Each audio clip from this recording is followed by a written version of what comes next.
Hey yo, what up? What up? It's Lebec with selahsportstv back at you with another one. So T minus 24 hours until the Terence Crawford versus Errol Spence fight, and uh, the truth is being revealed right before our eyes. Right. Um, those who like, I'm not saying you got to be a street guy because I never call myself a street guy. Right. I think I don't know. I'm just not. I'm not that, but I did grow up around certain dynamics, right? And even aside from growing up around certain dynamics, I've had the pleasure of having to interact with certain dynamics, right? Anyway, I'm saying all that to say I'm pretty good at reading body language, right? Um, Lots of interesting things that I'm seeing, you know, lots of interesting things, lots of mixed messages. I try not to read into too much. These guys are trying to sell a fight, but for those who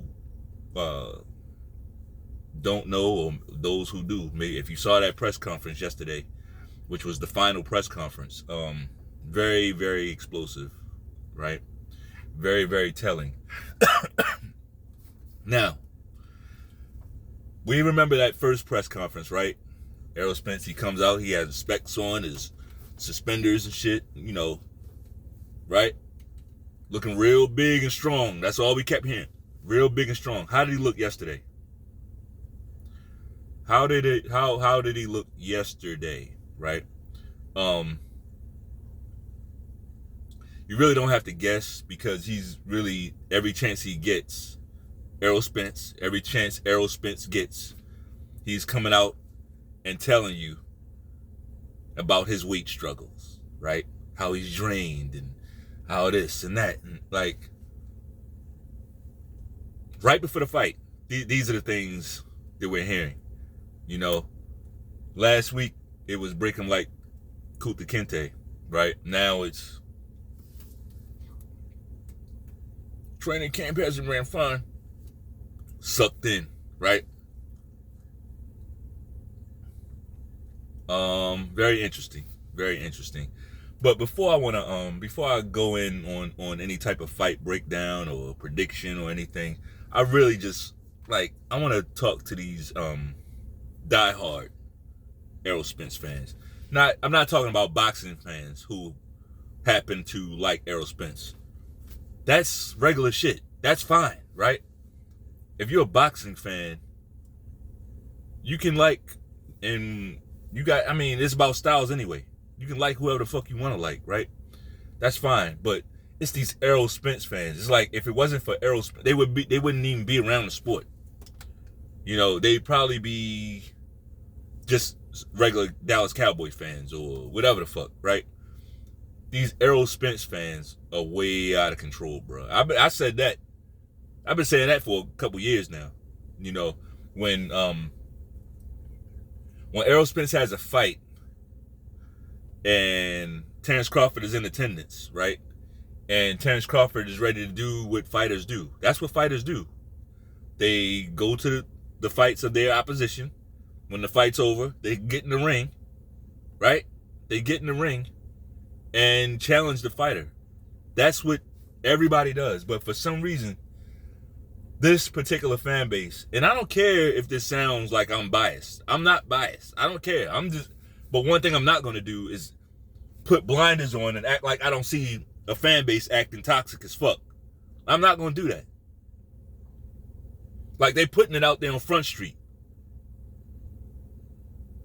They putting this shit out there on Front Street. So, I can respect a lot of stuff that Blood Boxing was saying, because yeah, there are some channels that kind of, it's like they go too far with the fanboy shit, right? I see more of those channels on one side than I do on the other. It's true, absolutely. And it's like they set their channels up in a way that you wonder, like, where do you go after this fight? Especially if your hero loses, right? Where do you go? You leave yourself no wiggle room. But that's for them to worry about. I don't give a fuck. My point is, when these fans behave this way, like, it's not my job to act like I don't see it. No. To me, that's mental illness. Acting like you don't see shit. That's like seeing a guy with a beard, purple hair, and a skirt, right? And he's going to force you to refer to him as a lady, right? No. Like, dude, you're mentally ill, not me. I'm not going to pretend anything. I'm going to call it like I see it. You know? You Errol Spence, you diehard Errol Spence fans, you're not helping him. You're really not. You're not helping him. Like, y'all are weird. Y'all are weird. Like, Errol Spence has, what, 30 fights? Right? He got something like that. 30 fights, 31 fights. Why didn't y'all ever act like this before? Why didn't y'all act like this when he fought Sean Porter, Ugas, Mikey Garcia, right? Lamont Peterson, Danny Garcia. Like, why didn't y'all? Where was all of this energy? Why now all of a sudden y'all getting so jumpy? Why y'all so jumpy now?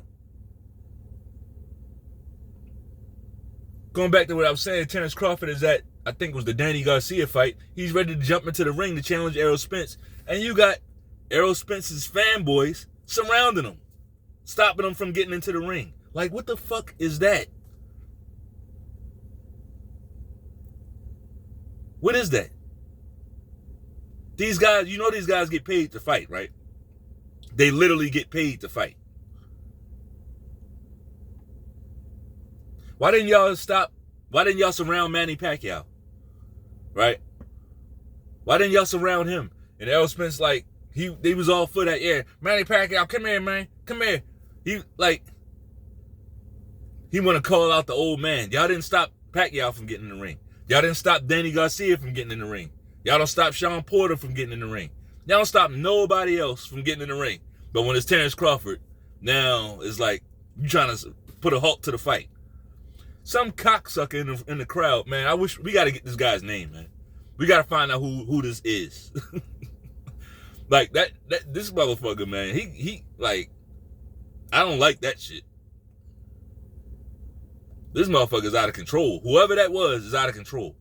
To the point where you're down in the crowd at the press conference and you're threatening to shoot Terence Crawford. In front of the whole world. You're threatening to shoot Errol Spence's opponent before the fight. No, you're not scared at all, right? You ain't worried about nothing. You got full confidence in Errol Spence, don't you? That you feel the need to shoot his opposition before the fight. See, this is the thing about, I remember my other video, when I was outside, I was talking about fatherless behavior. That guy don't know his father. I see, when we see certain behavior, we can diagnose it. That guy he don't know his father. Like, what the hell are you doing? You crashing out in front of everybody over another man. It's sick. It's fucking sick. And frankly, it's embarrassing. It's embarrassing. Like, Terence Crawford is a fighter. And for him to get up there 2 days before the fight, and him having to be the one, basically the only one, because Errol Spence is sitting up there, he could barely keep his eyes open. So Crawford's up there, look, man, look, both sides, chill out. He said both sides, chill out. Y'all relax. Let's just have a fight. Let's not ruin this night. Right? But all that talking crazy, like, just chill out. That is not even good. When he says that, now these cocksuckers say, "Oh, you trying to now the fight is here now," like he's scared or something. The fight, then now they accuse him of being like of backing off, I guess. backing down, right?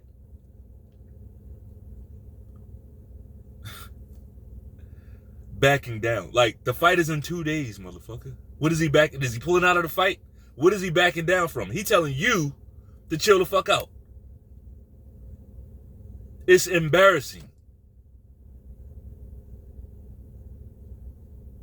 It's fucking embarrassing. This is why a lot of business ain't getting conducted. Because of shit like that. It's those motherfuckers. That's why I got no love for all this street element bullshit. Right? And I got friends who've been to prison, right? Not no lifers. I don't fuck with no lifers, right? I don't care what lifers. I don't fuck with no lifers. Like there comes a point where you've been in there a little bit too long for me to be around you, right? Too long for me to be around you. But people make mistakes, get locked up, come out, move on with their life. But this shit is ridiculous, man. This shit is fucking ridiculous. Like, dudes are willing to crash out like that over another man. It's a fucking shame. I gotta come here and talk about this instead of just breaking down the fight, right? There's another element to the fight now. And I guess the goal was to put some type of fear or doubt in Terence Crawford's heart or whatever. Like, this dude been shot already. He already been shot, right?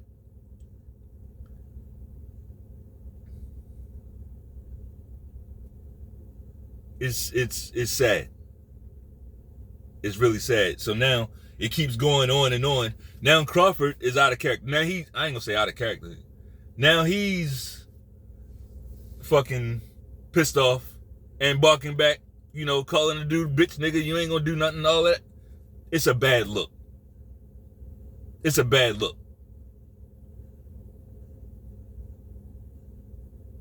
It's a very, very bad look, right? At the same time, it's a great look, right? They made the fight that much more spicy. I get it. It's good. There's no such thing as bad publicity, right? So, man, people so nosy, bro. But like, it added something to the fight. It did. It definitely added something to the fight.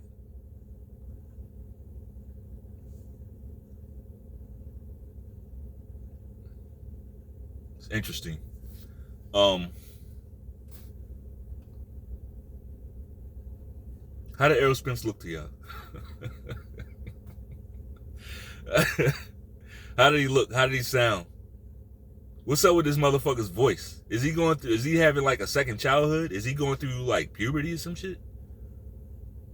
Like his voice is cracking? Like, what's up with Errol Spence?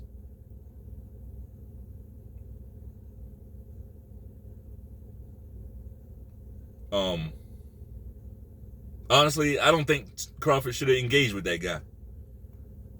He should have just let that guy crash out all the way. Let him talk. Eventually, if you're trying to talk and this guy keeps talking over you, guess what happens? They remove him. That's it. That's it. Don't talk. What you talking to him for? Fuck that nigga.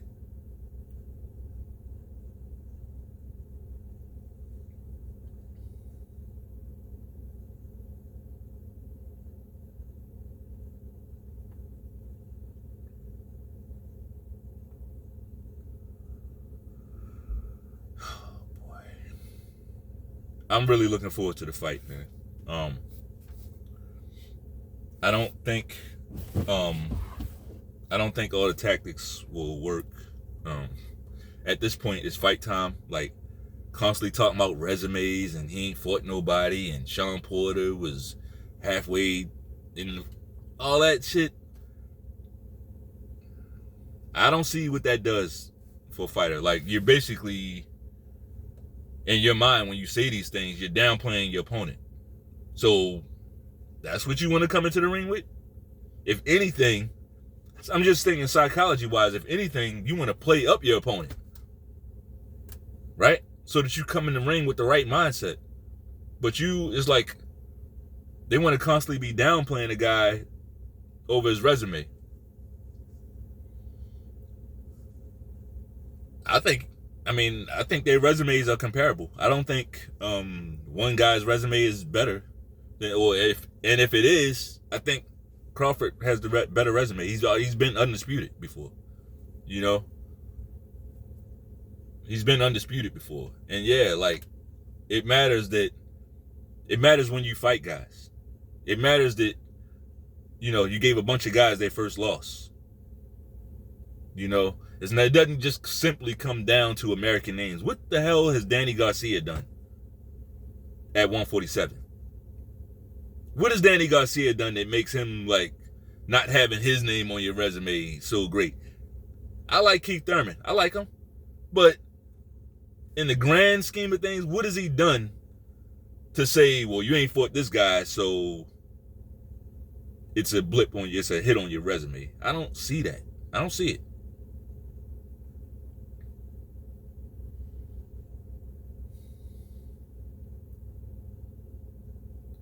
I really, really like nosy people. Just really, I don't like nosy people, especially men. It's like, find some business, man, and go do it. Go get to it. Like, why are you constantly like whatever?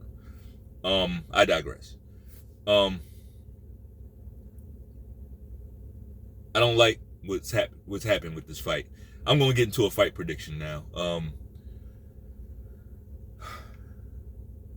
I've been saying it for, years, ever since we've been calling for this fight. So guys pretty much know who I think is going to win. But unlike the Errol Spence delegation, I can tell you how I think this fight plays out, right? Doesn't mean I have a crystal ball, and I have thermatologic power to see exactly what's gonna happen, but I feel a certain way, right?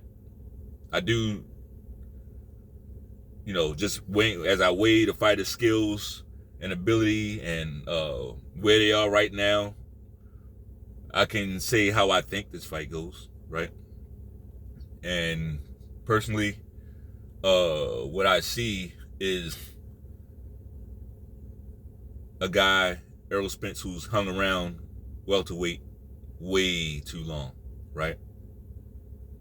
He's hung around at welterweight way too long. Now, I'll give Errol Spence 100% credit on making this fight happen, right? I will do that. I will never not do that, right? And my problem, even all the shit that I was saying earlier, it's not really a problem that I have with Errol Spence. I feel like he could have stepped up and make folks pipe down, but somewhere along the line, he just didn't have it in him to do that, right? But aside from that, Errol Spence seems like a cool dude to me, right? He really does. He seems cool, very laid back, kind of funny, got a sense of humor, doesn't seem to take himself too seriously, right? Seems cool. So I give him 100% credit. He could have went up to 154. He could have did that. I mean, the money, I think, had something to do with it. He wasn't going to go up there and get no big money fights. What you going to go up there and do? Fight Tim Tszyu? I don't think that ends well. And while we at it right now, I don't know if Crawford should fight Tim Tszyu either. I don't know about fighting Tim Tszyu right now. We got to see something. So, I don't know. But hey, if you take the fight, guess what? I'm going to give you your props, because that's a tough fight, bro. I think a fight against Tim Tszyu is probably a little bit tougher challenge than Jamel Charlo. You know, Tim Tszyu is a certified killer. But before we even go there, what I'm saying is Errol Spence could have went up there. He could have got away from Crawford. He didn't do that. He doubled back. He circled back, circled the block. He eventually circled the block and made this fight happen. Against Al Haymon's wishes, right? Against Al Haymon's wishes. We got to give him credit for that. Yes, that's what fighters are supposed to do, but he did it. We see it too many times where fighters don't do that. Look at Tank Davis, right? Look at Tank Davis. Like, look at what it took to get him to fight Ryan Garcia. Look at all the strings that had to be pulled that had to get him to fight Ryan Garcia. So, yeah, I give Errol Spence credit for that because Terence Crawford, he been asking for that fight for a long time, you know. So it wasn't Crawford that really made the fight happen. I mean, I guess you could say he did kind of, he went over there and, you know, signed and like he made it happen in that way, but Errol Spence could have chucked those belts and went somewhere else, right? And made Crawford hunt those belts back down from all the other contenders, right? He got the money right. He made the money right for both guys. So Errol Spence seemed like a real one. But his fans, y'all are, and I'm talking about the diehard fans. Like my cousin is an Errol Spence fan. I had Bradio on the live stream the other day. He's an Errol Spence fan. But these guys, man, I guess they got lives, right? They're successful. They got careers and shit. Like they're not going to crash out over a fighter. It's sport. It's just a sport to us. Right? Let's get into the predictions. I think Errol Spence is drained. I think we all see that. That doesn't mean that he can't come into that ring strong. He will rehydrate. I saw the interview. I think that was with Michelle Joy Phelps, and he's talking about the food that he wants to eat. He's starving right now, right? And it sounds like he's been kind of starving himself to make weight. Sounds like it's been a really, really. He said camp hasn't been fun. He's putting everything out there, right? Could there be some mind games going on? Could he be laying it on a little thick? Absolutely.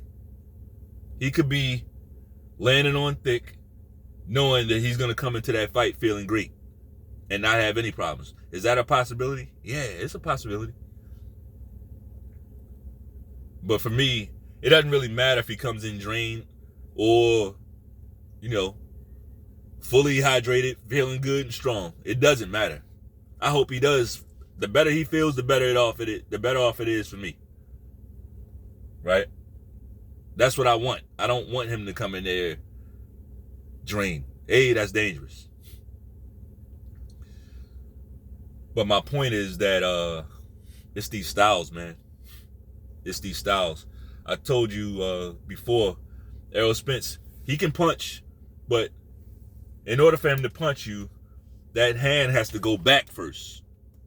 Like, he's not just putting the punch out there, right?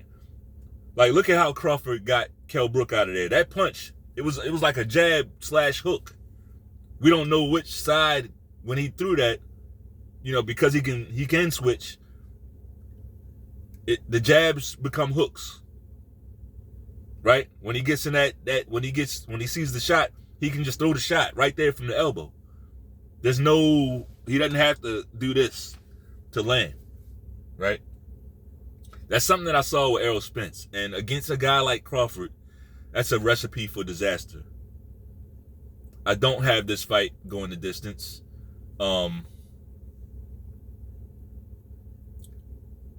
What I see is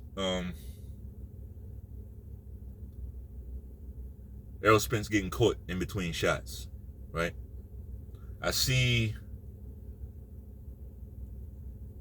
some very very fast work by Crawford. I think Crawford's gonna what I think Crawford's gonna put on kind of a show, right? This fight reminds me of other fights where guys have maybe stayed around too long. Most recently, Teofimo Lopez versus Josh Taylor, right? I mean, he couldn't get him out of there, but he almost did, right? I see this fight as that type of fight. Shakur Stevenson versus Jamel Herring. You know, where one guy is just so much faster, right? So much faster and twitchier than the other guy. I don't see this as a fight where Terence Crawford he's gonna get battered and like get hit a lot. I don't see it.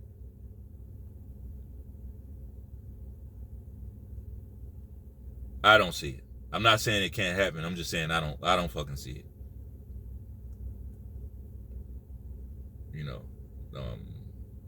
those punches are not coming out fast. I see Errol Spence getting hit in between shots, similar to the Avanesian, Kell Brook, Jose Benavidez type stoppages. I see this being stopped, and I see this being stopped before we reach the 7th round. I do. I see this fight being stopped before we get to the 7th round.